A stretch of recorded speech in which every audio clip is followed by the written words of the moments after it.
Hello बच्चों, आप सभी का मेरे YouTube चैनल पर स्वागत है। बच्चों, आज इस वीडियो में हम जिस फर्टिलाइजर के संगठक, उसके गुण तथा उसके फसलों पर प्रभाव तथा मृदा में अभिक्रिया की बात करेंगे, वो है डाई अमोनियम फॉस्फेट, जिसे बच्चों हम शॉर्ट में क्या कहते हैं, DAP। डाई अमोनियम फॉस्फेट उर्वरक। बच्चों इसे शॉर्ट में क्या कहते हैं हम, DAP। बच्चों इसका जो रासायनिक सूत्र होता है, इसका रासायनिक सूत्र वो क्या होता है, डाई अमोनियम। तो अमोनियम तो कितने हैं, 2, और साथ में क्या है, फॉस्फेट। ये कैसे बनेगा बच्चों, अमोनियम पे कौन क्या होता है, NH4 प्लस। फॉस्फेट कैसे बनाते हैं, फॉस्फोरिक एसिड H3PO4। ये क्या है बच्चों, फॉस्फोरिक एसिड। इससे अगर मैंने एक हाइड्रोजन आयन को रिमूव करा है, एक हाइड्रोजन आयन यहाँ से हटाया है, तो कितने हाइड्रोजन ले जाएंगे बच्चों, यहाँ पे 2, और एक प्लस चार्ज हटाया है तो इधर क्या आ जाएगा, एक माइनस। ये जो बनेगा इसको हम कहेंगे मोनोफॉस्फेट आयन। इससे अगर मैं एक और हाइड्रोजन हटा दूँ तो बच्चों क्या बनेगा, HPO4 -2। अब बच्चों मुझे एक अमोनियम को इससे जोड़ना है, जैसे 2 अमोनियम को इससे जोड़ना है, तो एक अमोनियम पे +1 होता है, ठीक। तो मुझे कितने अमोनियम लेने पड़ेंगे इसे जोड़ने के लिए, 2। तब जाके इस पे कितना होगा, +2, इस पे क्या होगा, -2। तो देखो HPO4 पे क्या होता है, -2, और एक NH4 पे 1 +1, तो 2 पर 2 प्लस, तो संतुलित हो जाएगा। ये क्या बनेगा आपका, डाई अमोनियम फॉस्फेट। इसको इससे जोड़ के, या तो इसको आप यहाँ लिख दो और इसको यहाँ लिख दो। बच्चों ये कैसा उर्वरक होता है, देखो इसके अंदर नाइट्रोजन भी है और फास्फोरस भी है, यानी नाइट्रोजन भी उपलब्ध करवाएगा और फास्फोरस भी। तो बच्चों ये कैसा उर्वरक होता है, कंपाउंड फर्टिलाइजर, यानी यौगिक उर्वरक।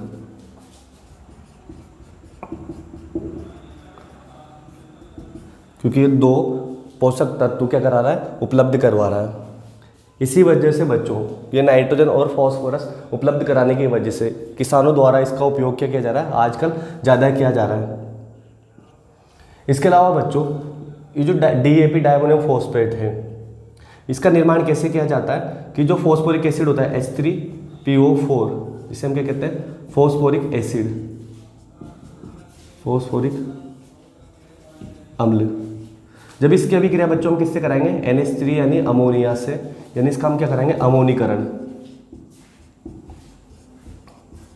अमोनीकरण। तो बच्चों क्या बनेगा, NH4 H2PO4, यानी बच्चों बनेगा मोनो अमोनियम फॉस्फेट। कैसे बनेगा बच्चों, ये जो अमोनिया है, ये H3PO4, ठीक, एक हाइड्रोजन यहाँ से, तो कौन सा आयन बनेगा, मोनोफॉस्फेट आयन। इससे एक अमोनियम जोड़ा तो मोनो अमोनियम फॉस्फेट।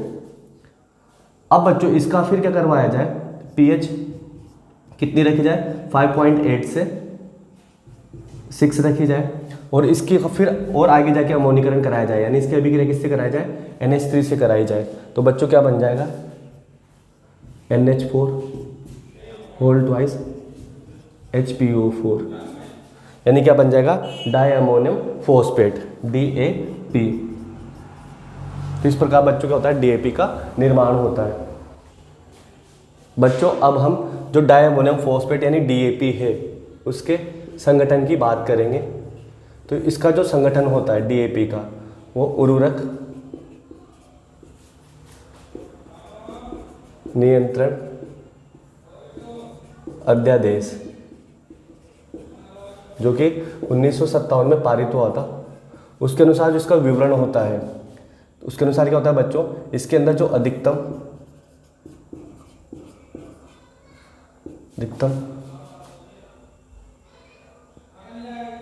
प्रतिशत नमी, जो नमी का अधिकतम प्रतिशत होता है वो होता है बच्चों 1%।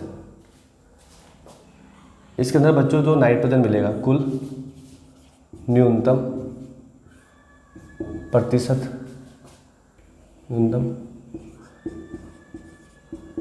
नाइट्रोजन प्रतिशत मात्रा कितनी होती है बच्चों ये इसके अंदर डीएपी के अंदर 18% नाइट्रोजन किस रूप में मिलती है?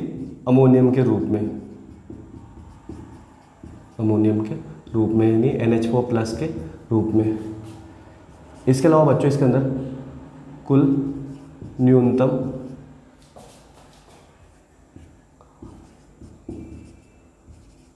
फॉस्फोरस की प्रतिशत मात्रा कितनी होती है बच्चों? 46%। इसमें से बच्चों जो जल में घुलनशील होगी तो कुल न्यूनतम जल विलेय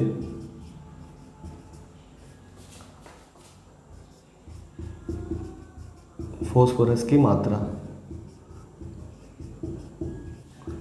ये होती है बच्चों 41.6%।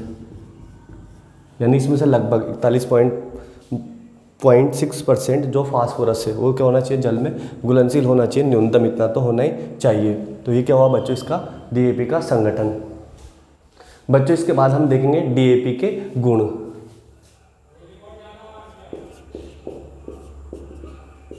तो बच्चों ये जो डीएपी होता है इसके अंदर क्या होता है? 18% तो क्या मिलेगी? नाइट्रोजन। और 46% क्या मिलती है? फास्फोरस। कैसा होता है बच्चों ये? क्रिस्टलीय। कैसा होगा बच्चों? दानेदार होता है, इसलिए इसको खेतों में उपयोग लेने में क्या होती है? आसानी होती है। इसके अंदर बच्चों जो नाइट्रोजन है किस रूप में मिलती है? अमोनियम आयन यानी NH4 प्लस के रूप में। और फास्फोरस किस रूप में मिलती है बच्चों? HPO4-2 आयन के रूप में।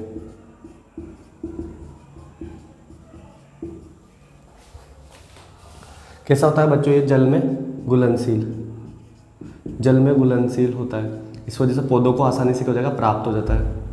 जल में कैसा होगा? घुलनशील होगा।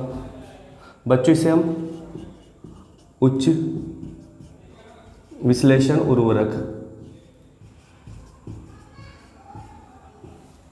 यानी हाई एनालाइसिस फर्टिलाइजर भी कहते हैं। क्यों कहते हैं बच्चों? क्योंकि इसके अंदर जो पोषक तत्व होते हैं, इसके अंदर पोषक तत्वों की जो मात्रा होती है वो क्या होती है बच्चों? अधिक होती है। और हमने बच्चों देखा भी था जब हम वर्गीकरण देख रहे थे, तो उच्च विश्लेषण उर्वरक का मतलब क्या था कि पोषक तत्वों की मात्रा अगर किससे अधिक हो?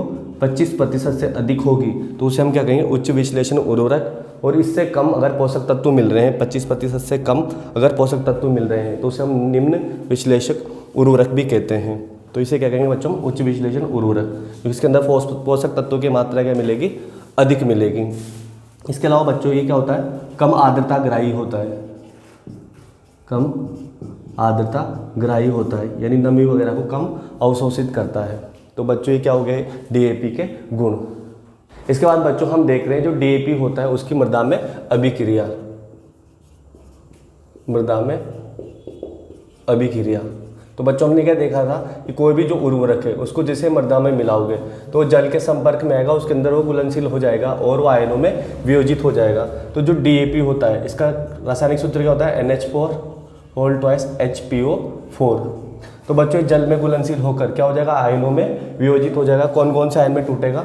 अमोनियम आयन में, और साथ में किस में टूटेगा बच्चों? ये HPO4-2 आयन में। अब यहाँ क्या होगा बच्चों? ये जो डीएपी है इससे क्या मिल रहा है? अमोनियम आयन मिल रहा है। तो ये अमोनियम आयन क्या होगा बच्चों? अगर आप ये अमोनियम आयन से क्या मिल जाएगी? पादपों को नाइट्रोजन मिल जाएगी या ये विसरित भी हो सकता है। इसके अलावा फॉस्फेट आयन बच्चों क्या होगा? धीरे धीरे जल में घुलनशील होगा और पादप इसको ग्रहण कर लेंगे। इसके अलावा बच्चों अमोनियम क्या हो सकता है? धन आवेश की वजह से कहाँ जाके अधिशोषित हो जाएगा? ऋणावेशित मृदा कोलोइड पर। तो ये मृदा कोलोइड है मान लो बच्चों, इस पर क्या होगा? ये जाकर यहाँ पर क्या हो जाएगा? अधिशोषित हो जाएगा।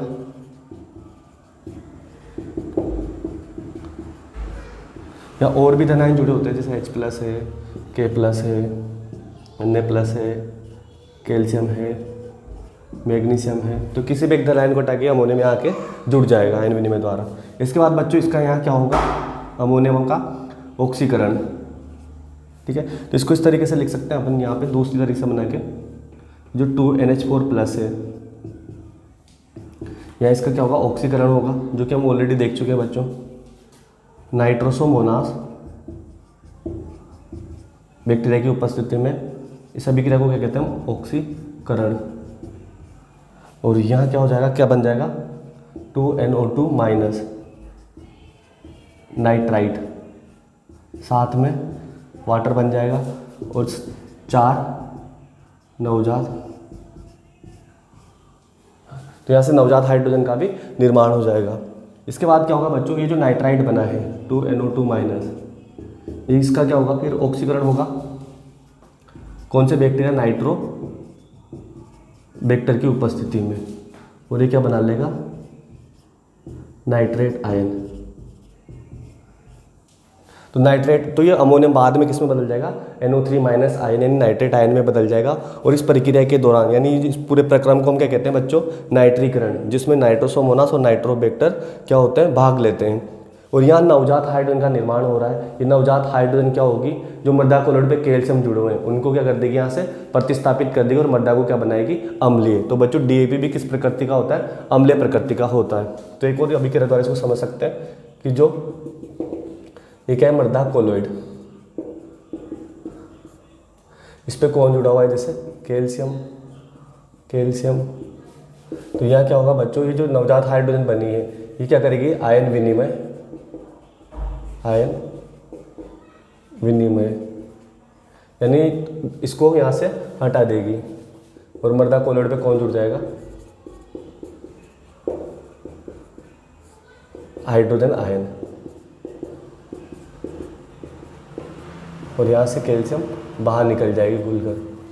कैल्शियम क्या हो जाएगी नेक्स्ट। तो यहाँ से बच्चों मृदा कोलोइड से कैल्शियम की क्या हो रही है, हानि हो रही है, कमी हो रही है धीरे धीरे, और हाइड्रोजन आयन बढ़ रहा है, हाइड्रोजन की सांद्रता बढ़ रही है। तो मृदा कैसे हो जाएगी बच्चों, ये अम्लीय। तो अगर आप इसको भी ज़्यादा मात्रा में उपयोग में लोगे तो मृदा को क्या बना देगा, ये भी अम्लीय। तो इसकी प्रकृति अम्लीय होती है बच्चों। यहाँ इसके लिए एक चीज़ ये समझ लें, इसको आप DAP को जो नम व शुष्क मृदा में उपयोग में ले सकते हो, तो आप इसको नम मृदा में भी काम ले सकते हो और शुष्क मृदा में भी उपयोग में ले सकते हो। इसके अलावा बच्चों आप इसको जो हल्की, मध्यम व भारी सभी प्रकार की मृदा में क्या ले सकते हो, प्रयोग में ले सकते हो। तो ये क्या हो गया बच्चों, DAP की रासायनिक अभिक्रिया। बच्चों इसके बाद हम देखेंगे DAP का फसलों पर प्रभाव।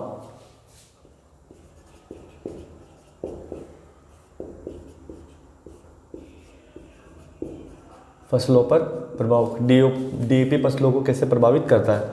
तो बच्चों आप इसको सभी प्रकार के फसलों में उपयोग में ले सकते हो। ये क्या है, नाइट्रोजन भी देगा और फास्फोरस भी प्रदान करता है। इस वजह से बच्चों इसका किसानों द्वारा उपयोग आजकल क्या होता जा रहा है, बढ़ता जा रहा है। उपयोग क्या होता जा रहा है, बढ़ रहा है। बच्चों नाइट्रोजन जो है यहाँ पे, तो ये नाइट्रोजन तो किस रूप में मिलेगी पादपों को, अमोनियम आयन के रूप में। नाइट्रोजन पहले तो किस रूप में मिलेगी, अमोनियम आयन के रूप में। बाद में अमोनियम आयन किस में बदल जाएगा, नाइट्रीकरण द्वारा NO3- आयन में, यानी नाइट्रेट आयन में। तो बाद में बच्चों नाइट्रोजन किस रूप में मिलती है, नाइट्रोजन किस रूप में मिलेगी, नाइट्रेट आयन के रूप में। वो फास्फोरस बच्चों, फास्फोरस किस रूप में मिलेगी, HPO4- आयन के रूप में। बच्चों ये फास्फोरस जो कि HPO4- आयन के रूप में मिल रही है, ये क्या हो जाएगी, धीरे धीरे घुलनशील होकर किसको मिल जाएगी, पादपों को। ये पादप ग्रहण कर लेंगे इसको। इसको बच्चों जो DAP होता है इसको भी बुआई से पूर्व ही उपयोग लेते हैं, बुआई से पूर्व प्रयोग में लेते हैं। बच्चों अगर जो DAP है जिसका प्रभाव कैसा है, अम्लीय होता है, अगर इसको हम कहाँ यूज करें DAP को, अगर हमने क्षारीय मृदा में उपयोग में लिया है तो ये क्या बनाएगा, अमोनिया का निर्माण करेगा, जो कि क्या होता है बच्चों, जैसे हमने इसको बुआई से पूर्व प्रयोग में लोगे तो जब इसके बाद बुआई करोगे तो बुआई में क्या होगा, जब बीज आपने मृदा के अंदर मिला दिया मान लो, तो मृदा में जब बीज का अंकुरण होगा यानी बीजांकुरण होगा तो ये अमोनिया की वजह से उस पर क्या डालेगा, विषैला प्रभाव डालेगा, यानी उसको प्रभावित करेगा। तो क्या करेगा, बीजांकुरण को प्रभावित करेगा। तो ये क्या हो गया बच्चों आपका DAP।